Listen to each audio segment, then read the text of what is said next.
Hi folks, Matthew here in London. I'm a reporter on carbon sustainability, trying to get the markets changed so that they encourage more sustainable actions by corporations. Karzy Sustain is my website. That's CARRZEE.org.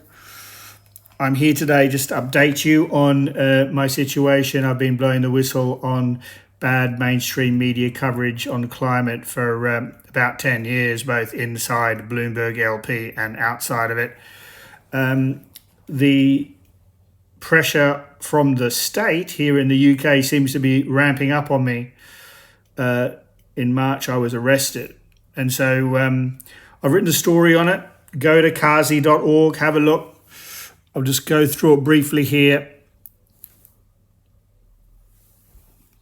I labelled it, I was arrested in Britain as G7 claims victimhood because of transnational repression. I find it outrageous that the richest countries on earth are saying they're victims because of repression from, say, China, India, Russia.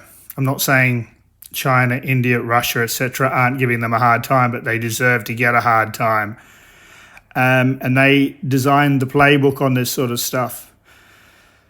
So an increasing number of people are finding out, actually, in Britain and a lot of places around the world, that standing up for yourself against the government, a judiciary and or corporations and banks can result in very painful retaliation. I've been attacked on an increasing number of fronts. I realise I've got it easy compared with many, yet I can't stand by and let the harassment get worse while the hypocrisy magnifies among the G7 politicians and the global corporations. So I'll let you make up your own mind on my situation, but here are some evidence, I think, of why I was arrested and why the HMRC, the tax office, is harassing me. So I was arrested on March 2, and I've spent the last few weeks trying to get to the bottom of what's going on. It's not easy. Part of the situation included police bail, which I'm currently on. I have to go at the end of May for a bail hearing, which is quite inconvenient because I want to be travelling then. You can see here the documents are quite confusing that they put on you. Bail to police station, pre-charge conditions were applied to my bail. Number 1, I could not attend a certain spot. Number 2, I had to live and sleep at my home address. The grounds for giving me bail conditions was that I might commit an offence while on bail, and they did actually try to give me a curfew. I think it was from 9 p.m. to 5 a.m., but they decided not to do that in the end. But I was very shocked that they could limit my freedoms in this way. So the grounds for imposing conditions, committing an offence while on bail, but it doesn't really make any sense, because if I wasn't arrested, I wouldn't need to be bailed and I would not be committing an offence. I don't see how the conditions actually stop me from committing an offence. That's something one of the officers did concede. Let's go down to the next one. I mean, I'm not the only one, obviously, being arrested. A lot of climate activists are being arrested.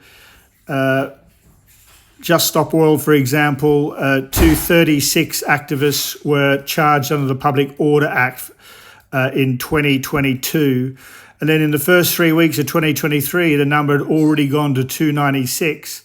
And then last year, November alone, according to The Guardian, 600 or so Just Stop Oil protesters were arrested in 1 month. So climate protesters are being targeted, I believe. And last month on Earth Day, Reporters Without Borders called on governments to step up protection for environmental reporters who are encountering growing difficulties, from physical attacks to intimidation, suits and restrictions on access to information driven by economic and political interests. Environmental journalists find themselves at crossrails of the threats to press freedom. And so a few people are highlighting some of these challenges. Back to my documents, more than 3 people have said my incarceration was very strange, including some people familiar with policing. So I'll go through a few of the other bits of evidence on why I think it's very strange.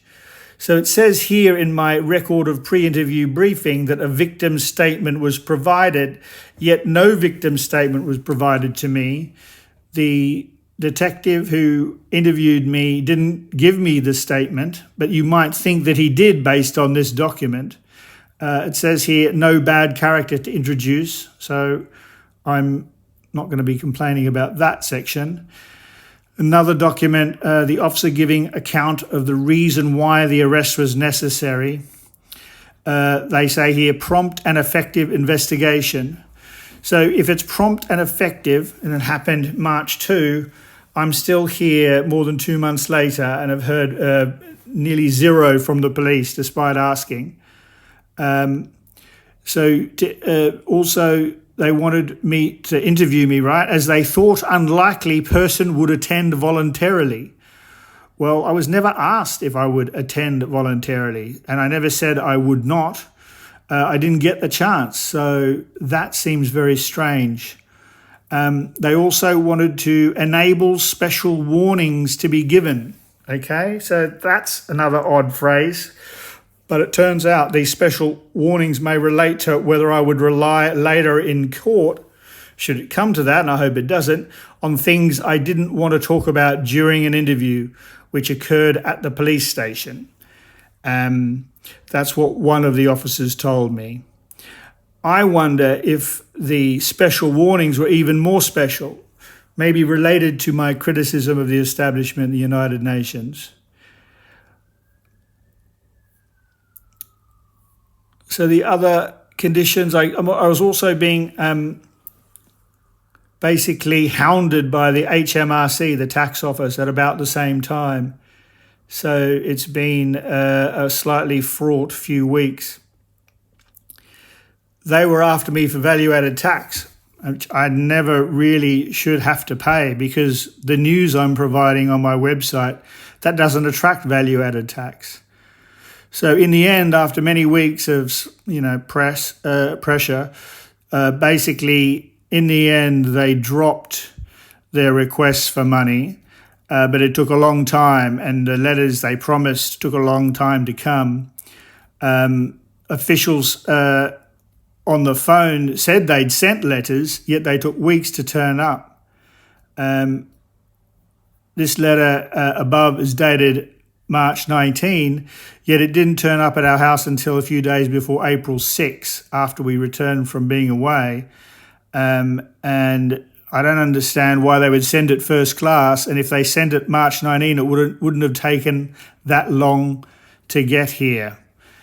Now, the circumstances of the timing of my arrest is also strange because I'd been criticising a lot of people, including JP Morgan's chief executive, Michael Bloomberg, Mark Carney. I'd been criticising the 0.1% for them hounding the 99.9% of people. I'd been reporting about police not effectively investigating some of the goings on during the pandemic at care homes. So who knows? All of this might be coincidental or not. In the end, though, the bottom line for me is that climate reporters need to lift their game. Climate reporters should not be being targeted. You can see how serious climate change is now. If you look here at this website here from just a couple of days ago, the temperatures are just zooming up. The UN climate envoys are pretending that they want to keep temperatures to 1.5, but we may never see 1.5 again. In fact, if temperatures go up over the next few months, we may never see 2 degrees, below 2 degrees again.